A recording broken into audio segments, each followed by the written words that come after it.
Hey guys, in the final video of this series on how to overcome lust, we're going to be talking about 4 actions that we can take right now to fully and finally overcome lust, right after this.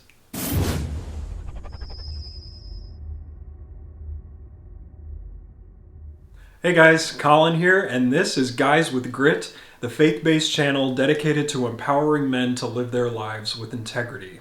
If you haven't watched part 1 and part 2 of this video series, I would highly recommend watching those first before you watch this video because they all kind of build off of each other. In part 1, we talked about identifying the root of our issues with lust. And in part 2, we talked about daily habits that we can start forming to help us overcome these struggles. And today, I'm going to be talking about 4 actions that we can all take to fully and finally overcome lust. And the very last action that I'm going to give you today is one of the best pieces of advice that I've ever received. So make sure you stick around and watch all the way to the end of the video. So let's get right into it. Action number 1, set up website monitoring. Guys, if you have an addiction to pornography, this is a must. I can tell you from personal experience that willpower alone will not break the addiction to pornography. It just won't. So set up website monitoring. There's a really cool tool out there that you can use. It's called Covenant Eyes. I'm going to put a link in the description below so you can check that out. And the way that it works is it'll basically just monitor your internet search activity, websites that you try to access, and not only will it block you from inappropriate websites, but it will also notify someone else that you choose as your accountability partner. And I know that's kind of a vulnerable thing to do, but this is very, very important that we set up some boundaries for ourselves to help us overcome this. A buddy of mine actually asked me a little while back to be his accountability partner with the Covenant Eyes website. And there were a couple of times where I received an email notification saying that he searched for this phrase, he tried to access this website, and this was deemed to be an inappropriate website. So at that point, when I received the email, I was able to reach out to him and ask him if he needed support of any kind. I was able to pray for him, and it's an accountability tool. And this is so important if you have an addiction to pornography, to be accountable to someone else. So I would highly recommend it. Again, I'll put the link in the description below. Check that out. Sign up for it. Action number 2, get involved somewhere. Now, this is not an invitation to be overly busy, but it's encouragement to focus on other people, to get the focus off of ourselves and to start serving others. Something else that I can tell you from personal experience is if you watched part 1 of this series, we talked about identifying the root of our struggles. When I struggled with lust and pornography for a lot of years, my root was loneliness and a lack of self-worth. And when we are alone an excessive amount of time, that's when a lot of these struggles can rear their head. So we need to be around other people. We need encouragement from other people, but we also need to take the focus off of ourselves and serve others. And when you do this, this will not only get you out of that loneliness, but it will also start to transform your heart, and you'll start to see other people in a different way. So this is very, very important to just get involved. Now you can do something like volunteer at a homeless shelter or at your local church or a food bank or any of these places. They're always looking for volunteers, so I would highly recommend this approach as action number 2. Action number 3, find an accountability partner.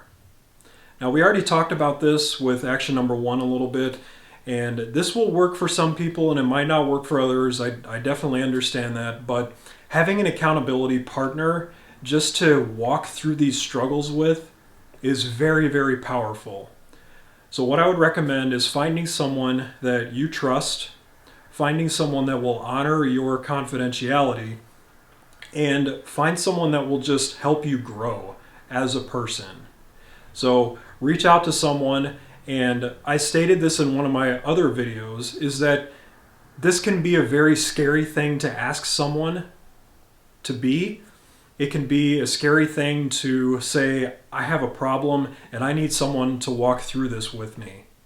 But I would challenge you to be vulnerable, to reach out to someone and just walk through it together. Whenever you're struggling, talk to them and ask them to pray for you.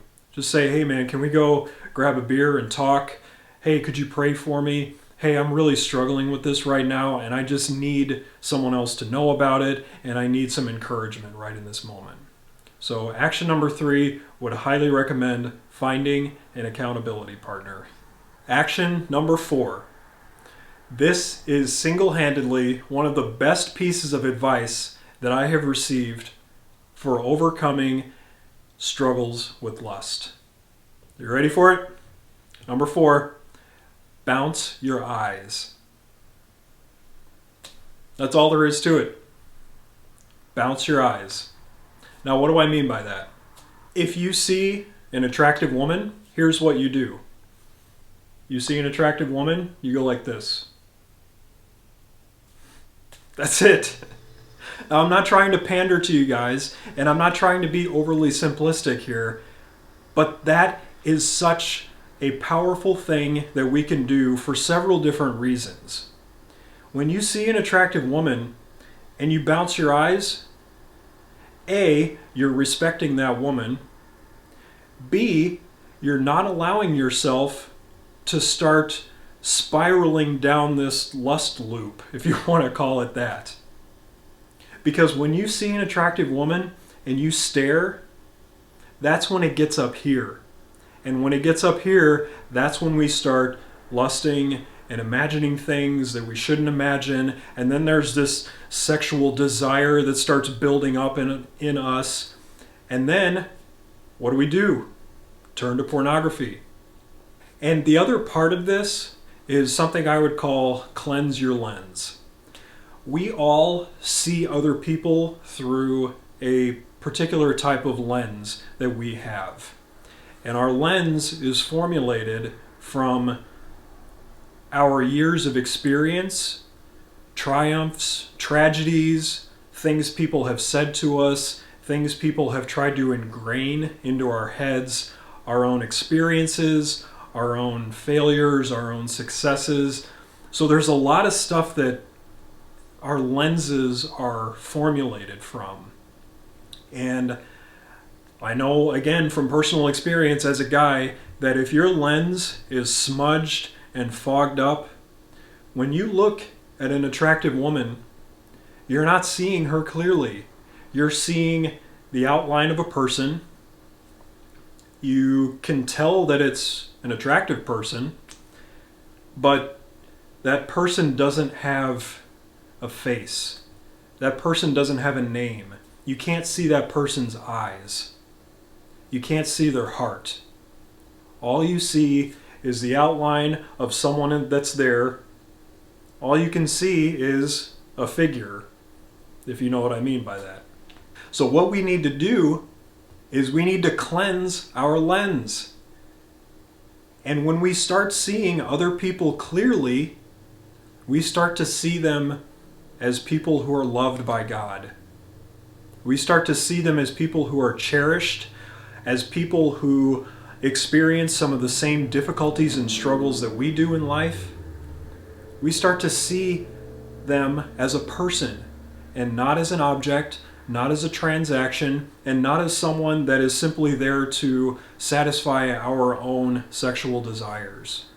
When we clear our lenses, we can see their eyes. And when you can look into somebody's eyes, you can start to see their heart.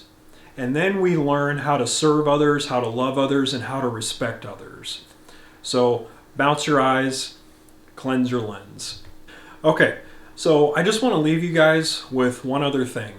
A lot of this boils down to just the idea of self-control. If we don't have self-control, we're not going to have integrity, and if we don't have integrity, we're going to get involved in a lot of destructive thought patterns and behaviors in our lives that aren't beneficial for anyone. So I appreciate you guys going through this 3-part video series with me. I would love it if you guys would comment below. Let me know if you think there's anything that I've missed, if there are any tools or pieces of advice that you would give to other guys to help them overcome this. If there's anything that I've missed, leave a comment below. I would love to hear from you guys. Thanks again for joining me. We'll see you in the next video.